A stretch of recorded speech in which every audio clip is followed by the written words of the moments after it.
बिस्मिल्लाहिर्रहमानिर्रहीम। मैं हूं असद खरल और आप देख रहे हैं मेरा यूट्यूब चैनल।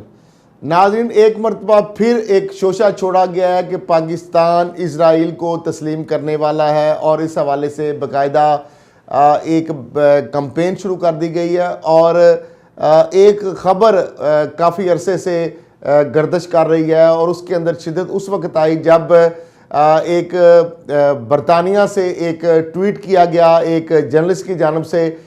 जिसके साथ वीडियो भी थी और उस ट्वीट को रीट्वीट कर दिया गया मरियम साहिबा की जानब से, जिसके साथ एक वीडियो थी। और इजरायली जो चैनल है i24 उसको जो इंटरव्यू उस सहाफ़ी ने जो दिया था उस हवाले से उसके अंदर ये इंकशाफ किया गया था कि एक पाकिस्तान की एक जो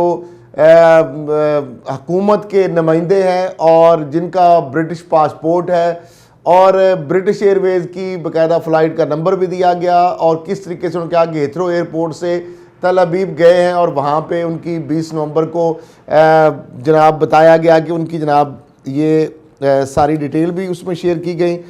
कि 20 नवंबर की सुबह 8 बजे लंदन के हीथ्रो एयरपोर्ट से ब्रिटिश से तल अबीब का सफ़र किया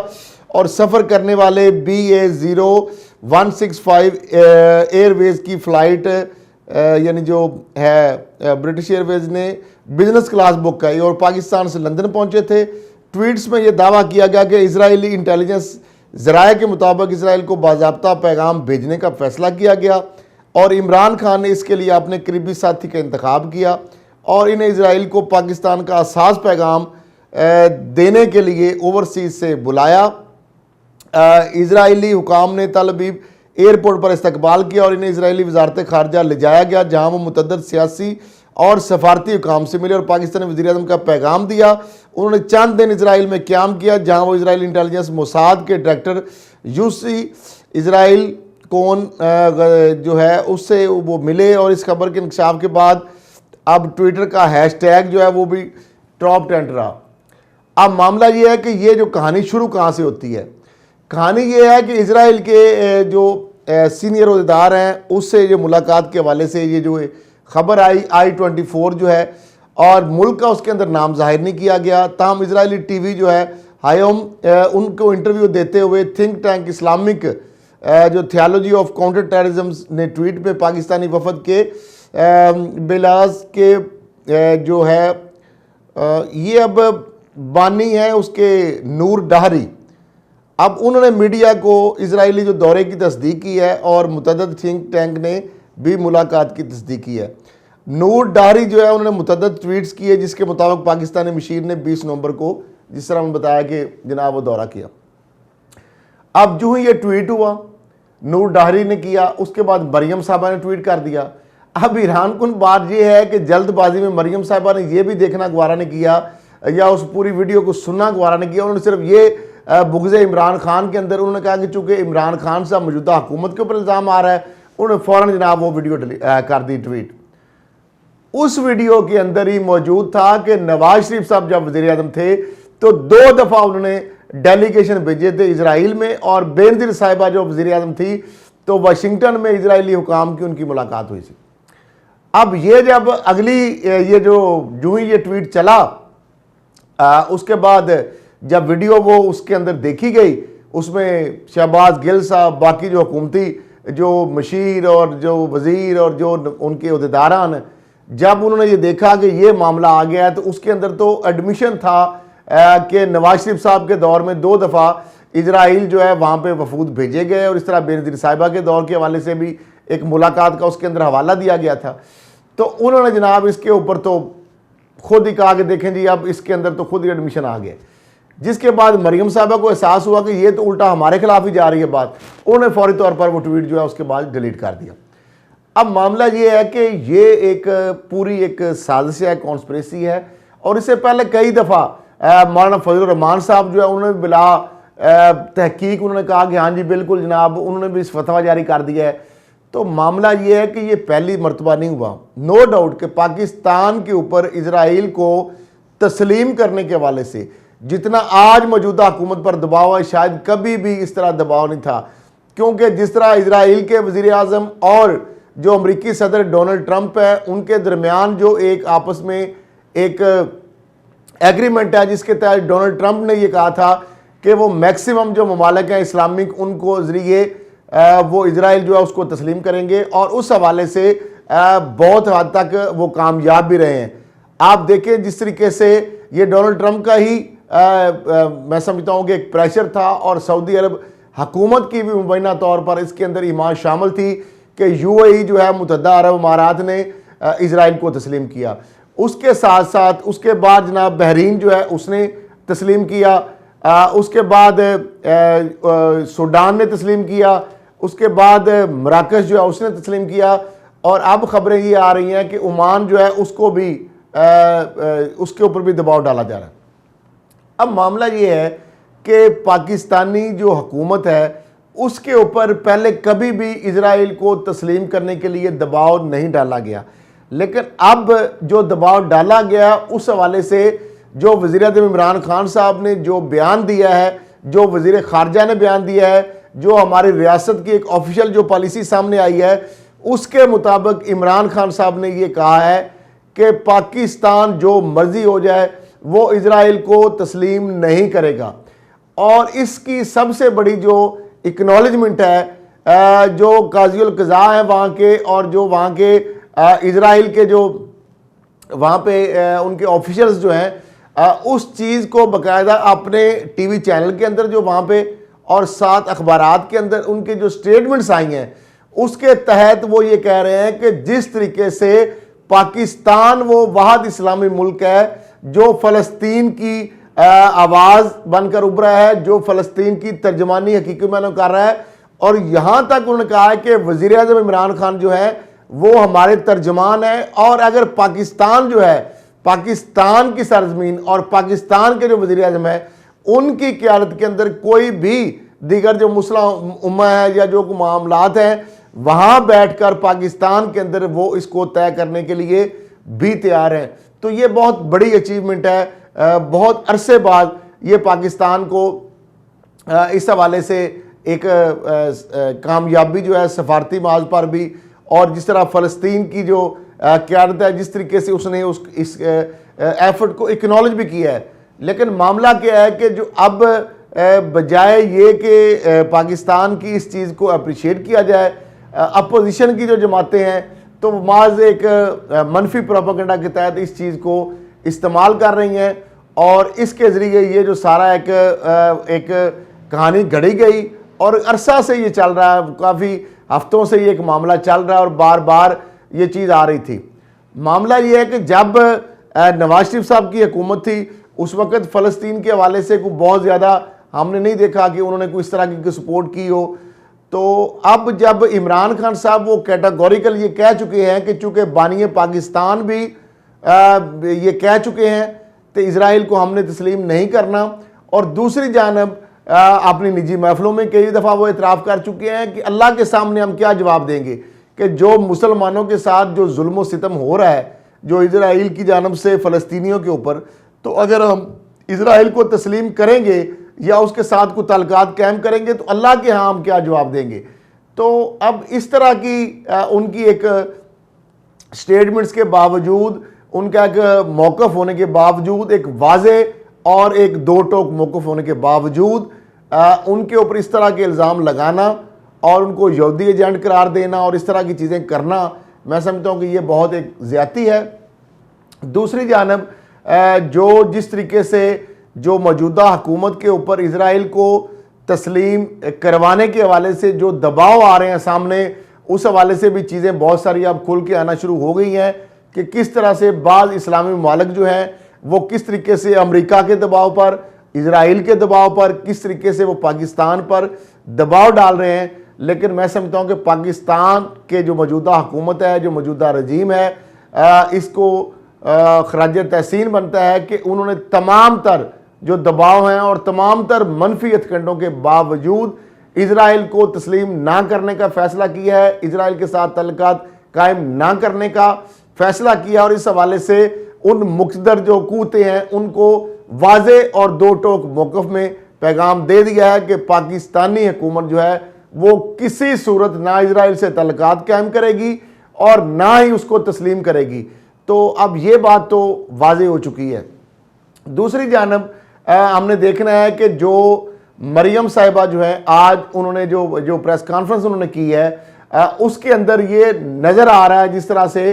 कि वो जो आफ्टर शॉक्स हैं, जो जल्जले के बाद जिस तरह झटके होते हैं, कि जो 13 दिसंबर के जलसे की नाकामी जो है, अभी तक उसको जस्टिफिकेशन देने के लिए बार बार उनको मुसलसल हर रोज़ मीडिया के सामने आना पड़ रहा है। और आज फिर उन्होंने आगे कहा कि जनाब मैंने आज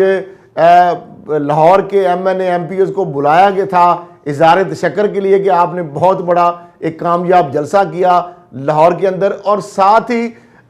वो बार बार अब 3-4 चीज़ें जो है बार बार उनको वजाहत देना पड़ रही है। एक तो वो ये कहती है कि नून लीग जो है वो मुतहद है, नून लीग के अंदर कोई दरार नहीं है। जो कुछ उनके रहनुमा अपने कह रहे हैं कि जनाब नून लीग के कुछ रहनुमा जो हैं वो विकेट के दोनों तरफ खेल रहे हैं, तो मरियम साहबा कहती है नहीं ऐसी कोई बात नहीं है। दूसरी जानब वो ये कहती हैं कि शहबाज शरीफ साहब और नवाज शरीफ साहब के दरमियान जिस तरह की ये बातें आ रही हैं कि वो इस्तीफे नहीं देंगे, वो कह रही हैं कि बिल्कुल वो नवाज शरीफ साहब की जो भी कॉल है या जो भी बात है उसके ऊपर वो लबैक कहेंगे। और ये जो चीज़ें हैं कि साथ वो ये कह रही हैं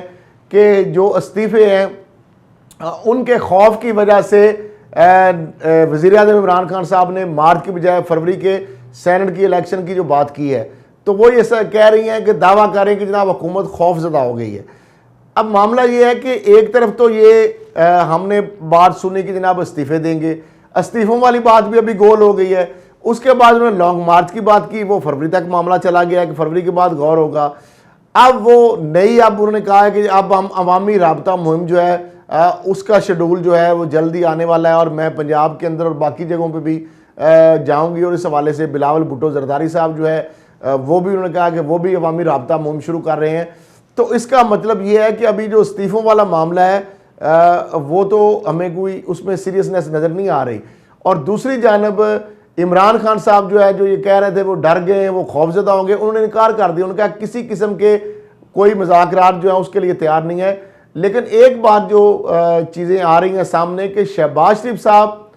आसिफ जरदारी साहब, बिलावल भुट्टो जरदारी साहब वो एक पेज पर आ चुके हैं, वो नेशनल डायलॉग के हामी हैं, वो इस्तीफ़े देने के हक में नहीं है। अब मरियम साहिबा और नवाज शरीफ साहब जो है वो चाहते हैं इस्तीफ़े दिए जाएँ, तो वो चाहते हैं कि बंद गली में ना जाया जाए, स्पेस रखी जाए, डायलॉग किए जाए। और उसके साथ साथ एक और जो तजवीज़ है वो बार बार सामने आ रही है, वो है इस हुकूमत जो है मौजूदा या हुकूमत या आगे जो आने वाली हुकूमतें हैं इनका टेन्योर जो है वो 5 साल से 4 साल कर दिया जाए। तो इस हवाले से भी कुछ जो हल्के हैं वो हुकूमत और अपोजिशन के दरमियान एक पुल का किरदार अदा करने के लिए तैयार हैं। और जरदारी साहब को उन्होंने एश्योर किया है कि अगर आप मुज़ाकरात करने में संजीदा हैं, अगर नून लीग भी आपके साथ आती है, तो इस अरसे को जो 5 साल का इसको 4 साल करने के वाले से हुकूमत से बात की जा सकती है, इस पर कंसेंसस किया जा सकता है। तो मैं समझता हूँ कि जरदारी साहब ये चाहते हैं, बिलावल भुट्टो जरदारी और ये जो बिलावल भुट्टो जरदारी साहब या आसिफ जरदारी साहब, कि किसी ना किसी तरीके से हम जो अगर ये 5 साल की बजाय 4 साल का टेन्योर कर लेते हैं तो इससे भी हम गेन कर सकते हैं। यानी वो एक इसको अपनी अचीवमेंट के तौर पर तस्वर कर रहे हैं। लेकिन अभी तक मरियम साहिबा जो हैं और नवाज शरीफ साहब वो इस चीज़ के ऊपर अभी तक उनकी यानी जानब से कोई खातिर खा जवाब नहीं दिया गया जरदारी साहब को, क्योंकि नवाज शरीफ साहब से जब उनकी बातें हुई हैं 2-3 हफ्ते पहले, 2-3 दफ़ा एक ही हफ्ते के अंदर, तो उसमें तो वो कामयाब नहीं हो सके। लेकिन ज़रा ये बता रहे हैं कि शहबाज शरीफ साहब जो हैं उन्होंने जरदारी साहब की इस तजवीज़ को अप्रिशिएट किया है जो बिलावल भुट्टो जरदारी के जरिए उनको पैगाम दिया गया। और साथ ही उन्होंने जो गोसलो पॉलिसी का भी जो मामला था उस पर भी उन्होंने इत्फाक किया है कि इस्तीफ़ों के हवाले से हमें जल्दबाजी का नहीं होना चाहिए, जल्दबाजी नहीं करनी चाहिए, हमें इस हवाले से आखिरी ऑप्शन के तौर पर रखना चाहिए। उससे पहले जो नेशनल डायलॉग है उसके ज़रिए अगर हमारे कुछ मुतालबात हुकूमत से मनवा लेते हैं, उसमें कामयाब हो जाते हैं, तो उस पर हमें किया जाए। क्योंकि अगर हम इस्तीफ़े देंगे तो इससे सेनेट के अंदर जो हमारी पोजीशन है, जो हमारी ऑलरेडी सीटें कम हो रही हैं, ख़ास तौर पर नून लीग की सीटें 17 से कम हो गई, बहुत कम हो जाएंगी। पीपल्स पार्टी की आलमोस्ट अगर 8 कम होंगी तो 8 उनकी दोबारा वो लेने में कामयाब हो जाएंगे। लेकिन नून लीग की सीटें जो कम होगी, अगर ये इस्तीफ़ों वाला मामला भी कर देते हैं तो उससे तो जिस तरह एजाज अहसन साहब भी कह रहे हैं, उससे हुकूमत को फ़ायदा होगा। उनके ज़्यादा जो सेनेटर हैं वो मुंतखब होंगे और जो इनके अगर इस्तीफ़ों की वजह से इनकी सीटें और कम हो जाएंगी। तो अब ये सारे मामलात हैं। तो जिस तरीके से एक हाइप क्रिएट की गई थी, पीडीएम का जो दिसंबर 13 का जलसा था और उसके बाद लॉन्ग मार्च की बात थी, इस्तीफ़ों की बात थी, अभी उस गुब्बारे से आवाज़ निकल गई है। अब फरवरी के बाद क्या होता है, ये तो सूरत हाल जो है वो वाज़ेह हो ही रही है कि जो 11 जमातों का इत्तेहाद है, बज़ाहिर तो वो इत्तेहाद है, लेकिन उसके अंदर मुख्तलिफ जमातों का पॉइंट ऑफ व्यू मुख्तलिफ आ रहा है। पीपल्स पार्टी का तो एक ही मौक़िफ़ है, लेकिन नून लीग के अंदर दो वाज़ेह धड़े जो हैं, दो वाज़ेह राय जो हैं वो पाई जा रही हैं, एक इस्तीफ़े देने के हवाले से और एक इस्तीफ़ा ना देने के हवाले से। तो देखना ये है कि क्या नून लीग के तमाम जो लोग हैं उनसे मरियम साहिबा इस्तीफ़ा लेने में कामयाब हो जाती हैं। और अगली बात यह है कि जिस तरीके से ये इस्तीफ़े अगर दे भी देते हैं, तो पहली बात तो ये इस्तीफ़े कब देंगे, स्पीकर रिस्पेक्टिव असम्बलीज के पास कब पहुंचेंगे, 6 माह तक उसको रख सकते हैं। उसके बाद अगर जनरल इलेक्शन का टाइम थोड़ा रह गया तो हुकूमत या इलेक्शन कमीशन जो है वो ये कह सकते हैं कि चूंकि अब इंतखाबात जनरल जो है उसके अंदर टाइम कम रह गया है और मौजूदा जो सूरत हाल बनेगी इस्तीफ़ों के बाद भी कौमी या सूबाई असम्बलियाँ जो हैं उनके जो कानूनी जो अमूर हैं, जो अफेयर्स हैं असम्बलियों के कोरम, चूँकि उस हवाले से जो एक रिक्वायरमेंट है वो मामला चलते रहेंगे। तो इसलिए ये आइंदा आने वाले इलेक्शन तक ये भी हो सकता है कि ज़मीनी इलेक्शन करने की भी नौबत ना आई। तो इस ओवरऑल सारे जो सिनेरियो है इसमें जो लूज़र होगी वो पीडीएम होगी, अपोजिशन होगी, और ख़ास तौर पर नून लीग की तो हुकूमत में नहीं है, लेकिन पीपल्स पार्टी जो है उसको भी 2.5 साल के लिए और या 2 साल के लिए जो आगे आने वाले दिनों में अगर वो इस्तीफ़ा देते हैं या असम्बली तहलील करते हैं तो उनको अपनी हुकूमत की कुर्बानी देनी पड़ेगी। तो ये सारी चीज़ें जो हैं अभी तक जो सूरत हाल नज़र आ रही है, इसमें तो यही है कि हुकूमत जो फ़िलहाल जो है वो विन विन की सिचुएशन में है और पीडीएम जो है अभी तक उसका कोई ऐसा स्ट्रॉन्ग कार्ड नहीं है जिसकी वजह से हुकूमत से जो उन्होंने कहा है कि 31 जनवरी तक अपनी हुकूमत जो है वो इस्तीफ़े दे, अभी तक हमें नज़र नहीं आ रहा कि हुकूमत से कोई ऐसा दबाव आ गया है कि वो 31 जनवरी तक मुस्ताफ़ी हो जाएगी या इमरान खान साहब इस्तीफ़ा दे देंगे। तो अब देखना ये है कि ये किस बुनियाद पर दावा कर रहे हैं कि हुकूमत जो है वो जनवरी में या फरवरी में चली जाएगी, सेनेट के इलेक्शन से पहले चली जाएगी। तो अभी तक ऐसे मैं नहीं देख रहा कि इस तरह के हालात हैं कि सेनेट के इलेक्शन से पहले हुकूमत जाती हुई नज़र आ रही है। बहरहाल आप भी ये देखते हैं, मैं ये बात जो कह रहा हूँ आप ये रिकॉर्ड पे रख लें बात कि मार्च तक हुकूमत कहीं नहीं जा रही और 4 या 5 साल का टेन्योर जो है उसके ऊपर बात हो सकती है, उसके ऊपर कंसेंसस हो सकता है। हुकूमत और अपोजिशन अगर एक टेबल पे बैठे तो वो टेन्योर कम होने के हवाले से उस पर बात हो सकती है। तमाम एनआरओ या नैब के केसेस के हवाले से जो एनआरओ है उसके ऊपर भी बात नहीं होगी। तो अब ये सूरत हाल आपके सामने है। इसी के साथ इजाज़त दीजिए, अल्लाह हाफ़िज़।